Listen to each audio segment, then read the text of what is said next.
அஸ்ஸலாமு அலைக்கும். Welcome to Binu's kitchen.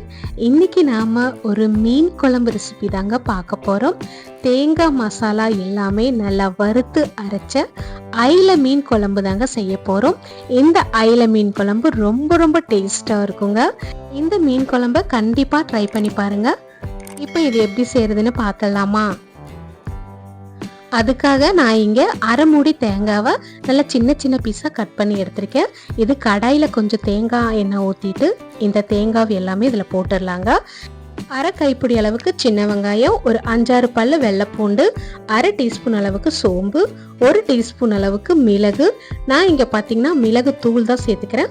உங்ககிட்ட மிளகு இருந்தால் மிளகு சேர்த்துக்கோங்க.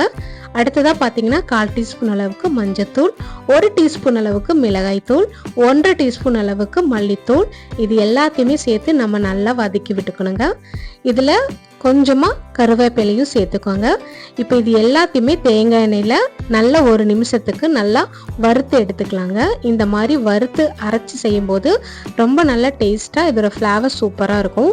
இப்போ நல்லா வறுத்து எடுத்துக்கோங்க. 1 நிமிஷத்துக்கு கரியாமல் குறைவான தீயில வச்சு நல்லா வதக்கி விட்டுக்கலாம். பாருங்கள், நல்லா இந்த மாதிரி கலர் சேஞ்ச் ஆனதுக்கப்புறம் எடுத்து வச்சிடலாம். இனி அடுத்ததாக பார்த்தீங்கன்னா இந்த சைடு ஒரு கடாய் எடுத்துக்கோங்க. கடாயில் தேவையான அளவுக்கு தேங்காய் எண்ணெய் சேர்த்துக்கிறேன். தேங்காய் எண்ணெயில் சேர்த்தும் போது தான் இந்த மீன் குழம்பு டேஸ்ட் ரொம்ப நல்லாயிருக்கும். இதில் 1/4 டீஸ்பூன் அளவுக்கு வெந்தயம், அரை டீஸ்பூன் அளவுக்கு சோம்பு, இங்கே பார்த்தீங்கன்னா ஒரு 10-15 சின்ன வெங்காயத்தை கட் பண்ணி எடுத்திருக்கேன். ஒரு 4-5 வெள்ளை பூண்டும் கட் பண்ணி எடுத்திருக்கேன். ஒரு 2-3 பச்சை மிளகாவும் கட் பண்ணி எடுத்திருக்கேன். அடுத்ததாக கலருக்காக அரை டீஸ்பூன் அளவுக்கு மிளகாய் தூள் சேர்த்துக்குங்க. இது அதிகமாக காரம் எதுவும் இருக்காது. இது குழம்பு நல்லா கலர் கொடுக்கறதுக்காக சேர்த்துக்கிறோம். இப்போ இது எல்லாத்தையும் நல்லா வதக்கி விடுங்க. இதுக்கு முன்னாடி நம்ம தேங்காய் வதக்கி எடுத்து வச்சுருந்தோம். அது நல்லா ஆறுற வரையும் நம்ம அடுத்ததாக இந்த மாதிரி செஞ்சு எடுத்துக்கலாம். இப்போ இது நல்லா வதக்கி விட்டு 1 நிமிஷத்துக்கு குறைவான தீயில நல்லா வதக்கி விட்டதுக்கு அப்புறமா அடுத்ததாக இதில் தக்காளி சேர்த்துக்கலாம். நான் இங்கே 3 தக்காளி நல்லா பழமாக எடுத்து சேர்த்துக்கிறேன். மீடியம் சைஸ் தக்காளியாக இருந்தால் ஒரு 4 சேர்த்துக்குங்க. நான் பெரிய தக்காளியாக இருக்கிறதுனால 3 சேர்த்துக்கிறேன். இப்போது இந்த மாதிரி நல்லா சாஃப்டாக வதங்கி வந்ததுக்கப்புறம் நாம் வறுத்து எடுத்து வச்ச அந்த தேங்காய் மசாலா எல்லாமே மிக்ஸி ஜாரில் போட்டு நல்லா மை மாதிரி அரைச்சி எடுத்துகிட்டு வந்திருக்கேன். இப்போது இந்த அரைச்ச தேங்காவையும் இதில் சேர்த்துட்டு நல்லா கலந்து விடுங்க. கொஞ்சமாக மிக்ஸி ஜாரில் தண்ணி ஊற்றிட்டு அதையும் இதில் சேர்த்துக்கலாங்க. இப்போது இது எல்லாத்தையுமே நல்லா கலந்து விட்டுக்கலாங்க. இனி அடுத்ததாக பார்த்தீங்கன்னா நான் இங்கே ஒரு சின்ன லெமன் சைஸ் அளவுக்கு புளி ஊற வச்சுருக்கேன். இப்போது இந்த புளி கரைச்சல் கூட கொஞ்சம் கூடி தண்ணி சேர்த்துட்டு நம்ம குழம்புக்கு தேவையான அளவுக்கு இதில் ஊற்றிடலாங்க. இப்போ நல்லா ஒரு தடவை கலந்து விடுங்க.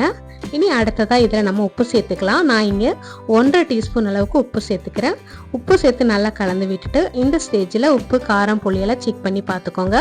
இனி அடுத்ததாக இதில் மூடி போட்டு மூடி வச்சு ஹை ஃப்ளேமில் ஒரு 5 நிமிஷத்துக்கு நல்லா கொதிக்க விட்டு எடுத்துக்கலாம். இப்போது 5 நிமிஷத்துக்கு நல்லா கொதிச்சு வந்துருச்சுங்க. இந்த ஸ்டேஜில் பார்த்தீங்கன்னா நம்ம நல்லா ஒரு தடவை கலந்து விட்டுக்கலாம். நல்லா எண்ணெய் பிரிஞ்சு வர்ற அளவுக்கு நல்லா கொதிச்சு வந்திருக்கணுங்க. இப்போ நல்லா எண்ணெய் பிரிஞ்சு வந்துருச்சு. நல்லா ஒரு தடவை கலந்து விட்டுட்டு அடுத்ததாக இதில் மீன் பீஸ் எல்லாம் சேர்த்துக்கலாம். நான் இங்கே பார்த்தீங்கன்னா அயில மீன் எடுத்திருக்கேன். இது நல்லா கழுவி சுத்தம் பண்ணி எடுத்து வச்சுருக்கேன். இப்போ எல்லா மீனையுமே இதில் போட்டுடலாங்க. மீனெல்லாம் போட்டதுக்கப்புறம் நல்லா கலந்து விடக்கூடாதுங்க, மீன் உடஞ்சி போயிடும். அதனால சும்மா இந்த மாதிரி கரண்டியால் மீன் எல்லாத்தையுமே இப்படி உள்ள அழுத்தி விட்டுக்கோங்க. இனி மூடி போட்டு மூடி வச்சு குறைவான தீயில ஒரு 3 நிமிஷத்துக்கு கொதிக்க விட்டுக்கலாம். பாருங்க, இப்போ 3 நிமிஷம் கழிஞ்சதுக்கு அப்புறம் நான் ஓப்பன் பண்ணி பார்க்குறேன். மீன் எல்லாமே நல்லா வெந்து வந்துருச்சுங்க. இந்த மாதிரி பொறுமையாக கரண்டி வச்சு கலந்து விடுங்க. அப்போ மீன் எதுவுமே உடையாது. அவ்வளோதாங்க, சூப்பரான மீன் குழம்பு இங்கே ரெடி ஆயிடுச்சு. இப்போ நான் ஒரு மீன் எடுத்து காட்டுற பாருங்க எந்த அளவுக்கு உடையாம சூப்பராக வெந்து வந்திருக்குன்னு. இனி பார்த்தீங்கன்னா கடைசியாக இதில் நாம் 1 டீஸ்பூன் அளவுக்கு தேங்காய் எண்ணெய் சேர்த்துக்கலாங்க. இந்த மாதிரி தேங்காய் எண்ணெய் சேர்த்துறதுனால இந்த மீன் குழம்புக்கு ரொம்ப நல்ல டேஸ்ட் இருக்கும். அதனால கண்டிப்பாக கடைசியாக பார்த்தீங்கன்னா எப்போவுமே மீன் குழம்பு வைக்கும்போது 1 டீஸ்பூன் அளவுக்கு தேங்காய் எண்ணெய் சேர்த்துக்கோங்க.